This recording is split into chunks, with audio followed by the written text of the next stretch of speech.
I told Mrs. Lim that, tonight I was going to listen, and I'm no better than to cut anybody off or to interrupt anybody and say that you're speaking too long or anything. So I'm very glad that actually so many of you have come forward and shared your views. I counted up, I was keeping careful count, 15. And I thought all very useful and pertinent viewpoints, and coming from different points of the compass. And all, I think, sharing very valuable perspectives, very authentic and realistic perspectives. But if I may try and abstract some sort of common themes from this, it seemed to me that coming from all this, because not many of you sort of asked for many things, and that to me was quite refreshing, because it meant two things. One, that by and large, it meant that Singapore was not too bad a place for bringing up kids, having a career, and spending your silver years. Because that didn't seem to me to be there didn't seem to be so many different issues that said, oh, we have to do this or we have to do that. So it seemed to me that many of the things actually are being taken care of, and that we're not too bad a place. We may not be perfect, but we're not too bad a place when compared with others. And of course, there are things which we can do better. And I think we've got some useful suggestions today. The other theme that seemed to come through was this thing about mindsets and attitudes of individuals, employers, and so on. And I think that's something which we need to work together on to change. It's not something which government alone can do, but it's also you. Many of you are employers yourselves, and by exemplary practices, showing how things can be done, and having communities of practice, that I think can help to encourage other employers to behave in sort of similar ways. And also, I think as individuals, these and many times this point came up. It's individual choices, attitudes, values, which also need to adapt and change in order to maybe be less perfect, be a bit more tolerant of a little messiness in our lives, and therefore to be able to accept a little less perfection and be able to move on, to take the sort of decisions to move on in a life phase at a time when you may not be 100% ready, but you may actually be 90-95% ready actually, but you don't really have to wait for that last 5 or 10% before making that decision, particularly with regard to your family circumstances. So all in all, I thought that if we were to look at some of the points that you brought up, Singapore is not a bad place to make a living, to make a career. There's maybe only one area that we could do a little better in, and that is really employer attitudes towards part-time work, flexi time, and so on. And I think that's something which we should continue to try and work on together. There's the other aspect of it also, part-time work and flexi time, which is that many more people are working part-time now. And nursing is one good example of a profession where many people work part-time. They register with some nursing agency, and they come and actually work part-time when they want to, for as many hours as they want to, looking after individual patients and so on. There may be other kinds of work where these two can fit together quite well. It means where employers are prepared to employ people part-time, employees are prepared to work part-time, and there may be some intermediation that can be usefully done through agencies and so on. So I think there's a role for that. So making a career, I think Singapore is a good place to do so. Raising a family, a young family, I think there's certain areas where we know we have some shortcomings and we can do better, like childcare.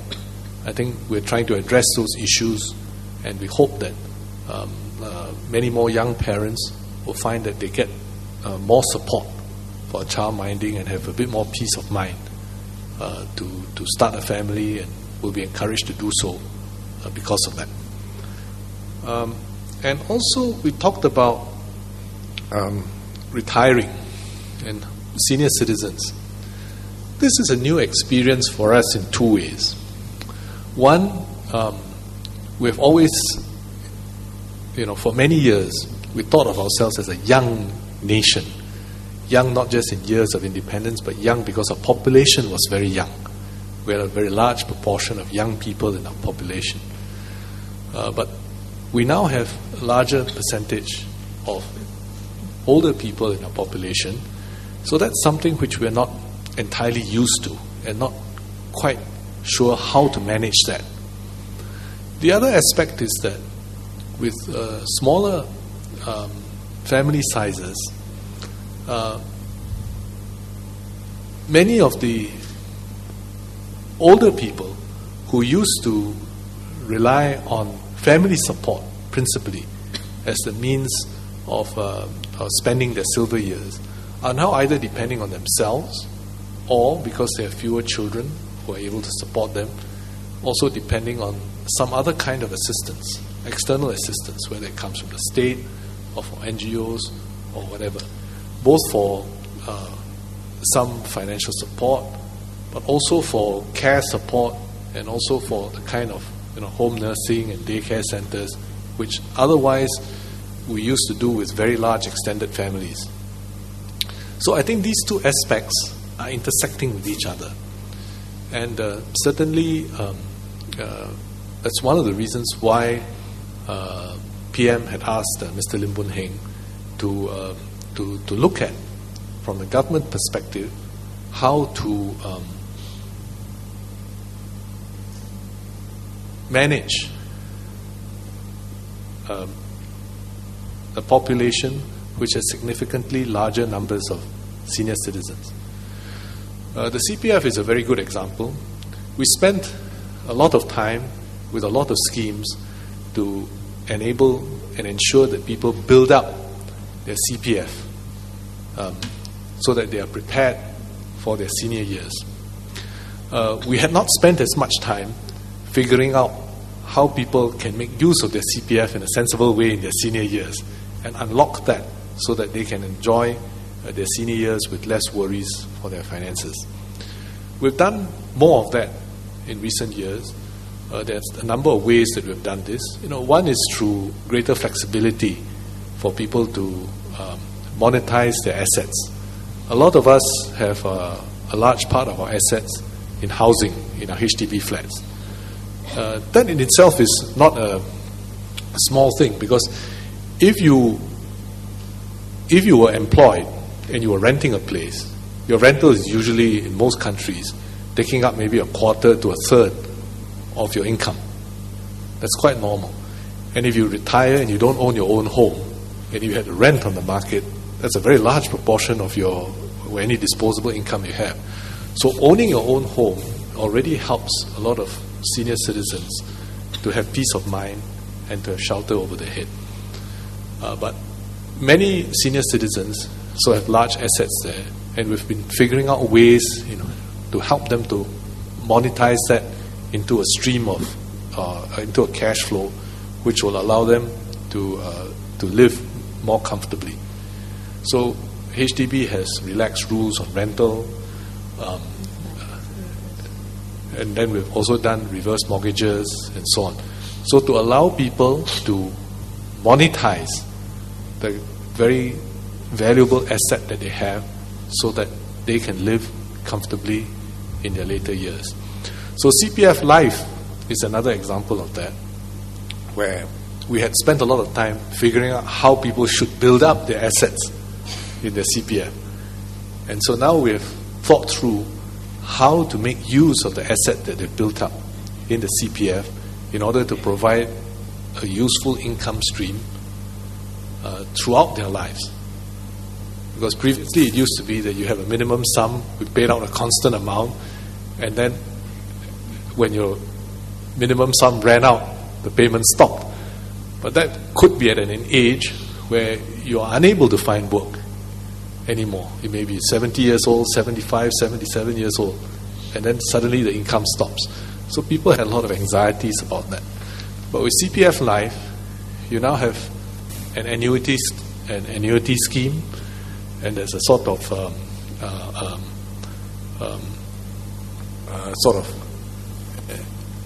you pool your risks together, and you're able to have a decent payout from your CPF for the rest of your life. So a senior citizen doesn't have to worry that, when I'm 77 or 82 years old or whatever it is, suddenly my minimum sum runs out and I have no more monthly income stream. He knows that for as long as he lives, he will continue to have a CPF life. So we're devising schemes like this in order to better be able to allow senior citizens to be able to manage their lives in the future with an income stream. And in the healthcare side as well, we're beginning to see how we can best provide healthcare for senior citizens. It used to be polyclinics, hospitals.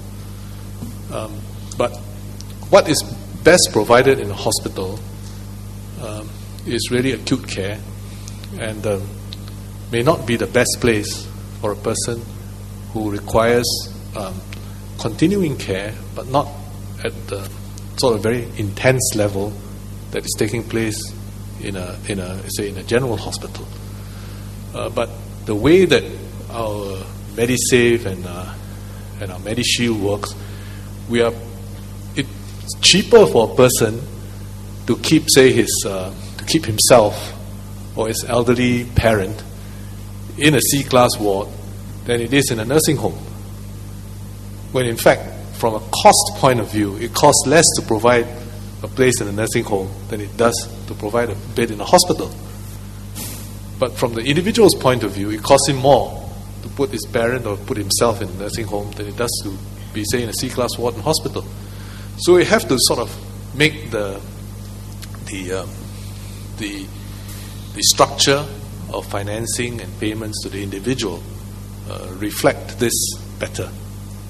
And so these are the kinds of changes that we are trying to make. We're also looking at how we can provide better support in an environment in which the senior citizens feel most comfortable in, which is really at home with their family and friends. No matter how well you provide support in a hospital or how well appointed a nursing home is, it never has the same familiarity and love and comfort as in your own home, in familiar surroundings with your children and grandchildren. So we need to do more in home nursing. I know some of you are involved in Home Nursing Foundation and so on. How to bring that care closer to where a person lives. And I think that also will achieve two objectives. One, to make our seniors more comfortable and their families more comfortable. And two, it will probably help to lower the cost of care as well, because then you don't have to build an institution, whether it's a nursing home or a hospital, for them to live in. So these are some of the things which we have to do to help make Singapore a good place for a person to spend his senior years. And I think that is one major aspect of what we have to do going into the future. But overall, if I may take a step back and look at a slightly wider perspective and look at the factors at place for raising a family, having a career, and spending the senior years,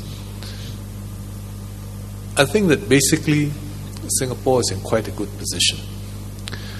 We are a small country. Families are still strong institutions in Singapore compared to many countries. You talked about Scandinavia and so on. Scandinavia, there are many sort of families which are sort of alternative family structures. But I think the sort of more traditional families in Singapore are still pretty intact. And I think that is still a good way of bringing up children and bringing up families. The other thing which I think many of you pointed out is that we live very close to our families. In many countries, children move even within the same country to another city or another part of the country, and they don't see their parents except during major festivals or maybe on a birthday or some such thing, Thanksgiving or New Year or so on. Then you have this big migration across the country for everybody to go home. But the rest of the time, the children are on their own with the grandchildren. The parents are living on their own somewhere and they have to fend for themselves. And they miss the support. The children, they miss the support of their parents for bringing up grandchildren. Grandparents miss the support of the children for sort of looking after them and just for the company and the love. So I think the smallness of Singapore, this other thing about, we are crowded in this space, we don't have enough space, has its positive sides as well. From the point of view of what our future holds for us, I think we can be pretty optimistic. Basically because we've got a lot of our fundamentals right. Even for provision for the future. I was reading the Straits Times last Saturday, look at how many countries are facing enormous stresses because of the cost of providing social services and how it's busting all their budgets. Whether it's pension systems that are not properly funded or healthcare systems that are not properly funded, and it all looks very nice on paper that any person who's a senior gets a pension or you get free healthcare and so forth, but actually the budgets are all being busted. Debt levels in the country are very, very high. Government budget deficits are very high, and everybody knows that it's not possible for this to continue because at some point in time, if you extrapolate it, the system will go bust. Then it comes back and impinges upon whether it's a good place to make a living, because it means taxes are higher, both income taxes as well as the sales taxes or the VATs are all extremely high. And so that sort of cycle, which at one point many countries thought was a virtuous cycle, has now come back to be a very major burden on a number of these countries. I was quite shocked to read, for example, that Spain had a youth unemployment rate of 41.5%. It has an unemployment rate overall of about 20%, and youth unemployment about 41.5%. And in the EU, the typical unemployment rate is close to 10%, 9.5, 9.6. And the US, that's so today. It must have enormous social consequences. Whereas in Singapore, even in the middle of the recession, we were about 4.5% unemployment. We're now back to about 2.2, 2.5%. So at least in terms of being able to make a living, being able to have the dignity of a job, however, whatever it pays, having the dignity of a job, I think we're doing things which are right here. And we're making sure that the basic finances of Singapore remain sound and solid for the future, so that healthcare is properly funded, our sort of seniors have enough in their CPF, and the systems are in place for that without overburdening the next generation. And overall, I think that we are in a good part of the world to be in. We are surrounded by countries which are growing very rapidly, which have the greatest potential for growth in the coming 2-3 decades. And we are very, very well positioned for that. We are broadening our links with many, many countries in the world, not just with the EU, US and Japan, which we have strong links, but also with China, India, the Gulf, Latin America, increasingly even with Africa, with Russia, with Brazil, And so we are positioning ourselves to be able to work and be a valued partner of many of these countries. And if you look at the other side of the coin on immigration, in some ways we are fortunate that we are a place which many people want to come to. I think we would be in a rather sad state if we were in a country which nobody ever wanted to migrate to. It must mean it's a pretty horrible place to live in. But the fact that many people do want to migrate to Singapore means that we do have the opportunity to choose, to pick and choose, to do so wisely, to do so in a balanced way, which will allow us to tap on what migrants as well as foreign workers can offer to Singapore, and to position ourselves well for the future. So those were the sort of comments I thought I would share with you. I'd like to thank you for the opportunity to have this discussion with you and just to listen to you and the kinds of issues that you've brought up. And I wish you all the best. Thank you very much.